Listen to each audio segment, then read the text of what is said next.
Hello everybody and welcome to the channel. My name is Shneer and this is Talking Crime. Now on today's video we're going to talk about something that would shock us all if this was us in this position. A couple by the name of Dean and Tina Klaus.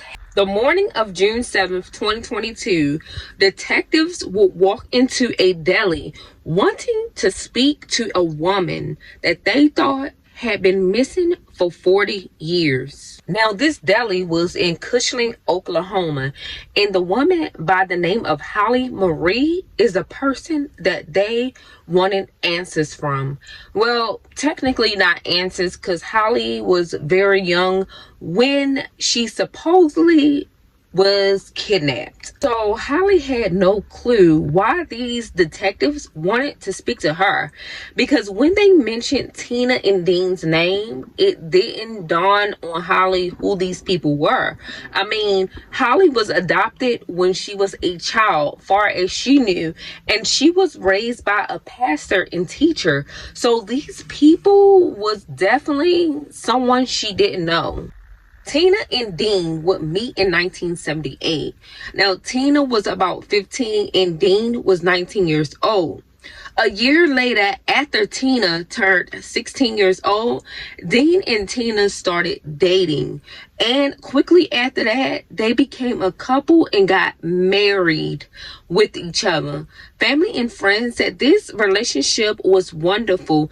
Every time they seen the couple together, they would light up. I mean, the smiles on their faces, the way they made each other laugh, like it was a match made in heaven.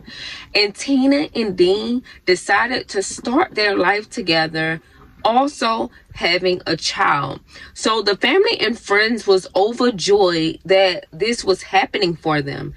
So they wound up having a daughter June 27, 1980. So everything was just going good for them until they decided to up the level of their life. Would wind up moving to Dallas, Texas. And because the job market was kind of hard and it was hard for Dean to find sources of income, they wind up moving to Houston, Texas later on, where they definitely took their child to also. Tina would constantly keep up with family and friends, writing letters back and forth. And also, Tina's sister also stated that Tina just kept them with tabs about how the life was going, how they enjoyed Texas, you know, how wonderful everything was going and how they were enjoying their bundle of joy. So this letter, the last letter that Tina wrote, was in October 1980. So for some odd reason, this was out of the ordinary, because after that letter, they had received nothing else from them. It's like they had vanished, went ghost. So the oldest sister, Sherry, had responded to this letter and she got nothing back from her sister, which was very odd. So shortly after the letter had no return address or whatever, November 8th, a pastor would receive a knock at the church doors. And he kind of found that this was odd, that it was a couple of women with a baby, and stating that they are trying to find someone to take care of the baby. This pastor name was Philip. And Philip just was like, yeah.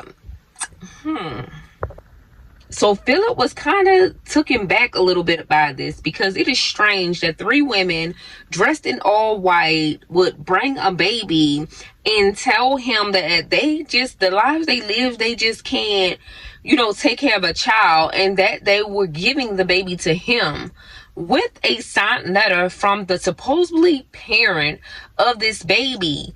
And Philip kind of thought it was really strange, but he heard them out, and they was with this religious group, and he decided that he didn't want the baby to go into harm's way, and plus him and his wife would be ecstatic to have a child. So Philip wound up taking the baby in and raising the child as their own.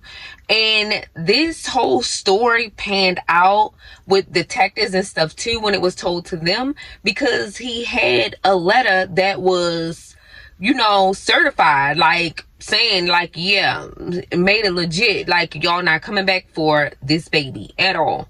So which was kind of odd to Philip.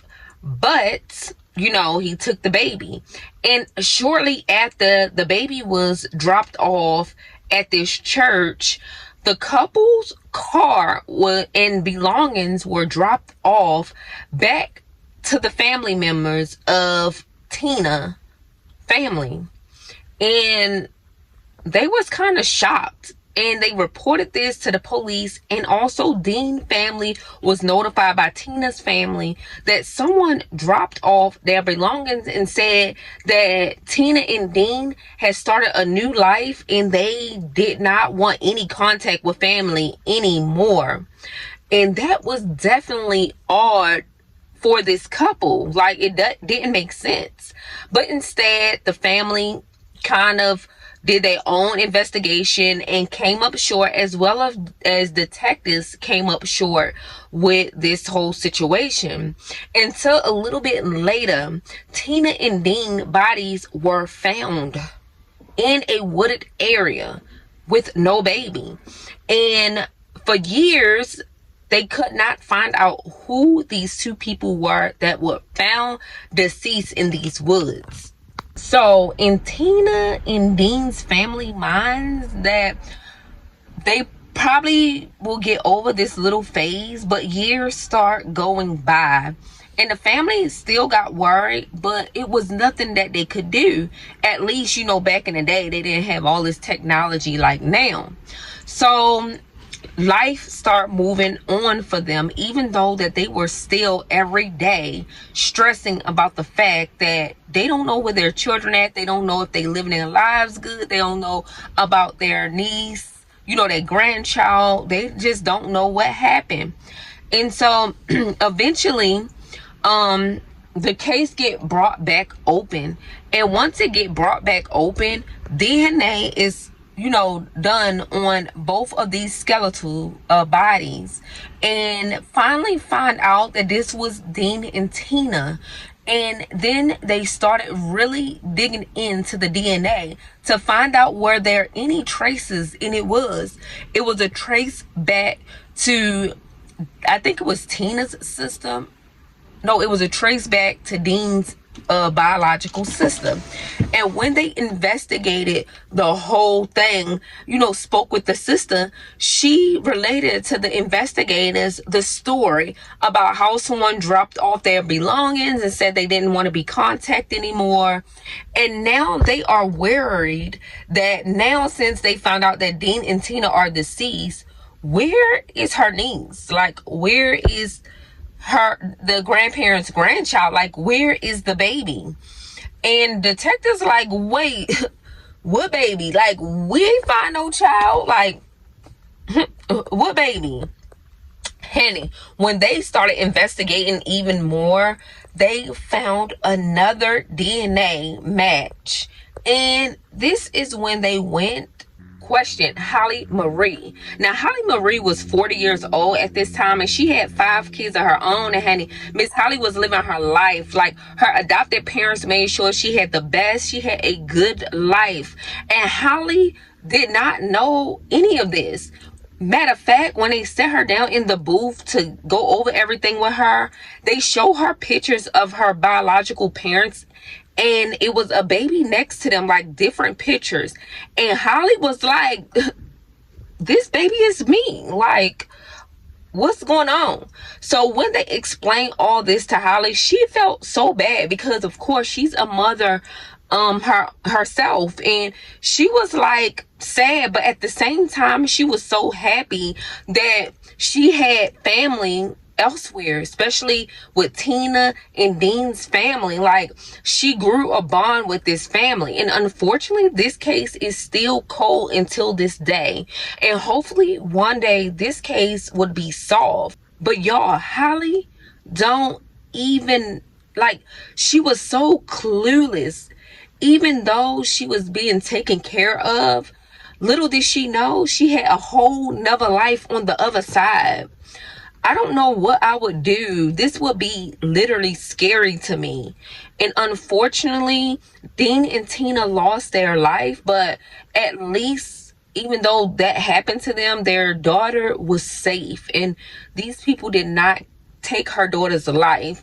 And her family, their family, actually have a chance to grow a bond and get to know her now that they don't have their own, daughter or, sister there anymore. They have a piece of them still on this earth. So you guys, don't forget to like, comment, and definitely subscribe to this channel where we talk crime over here. Peace.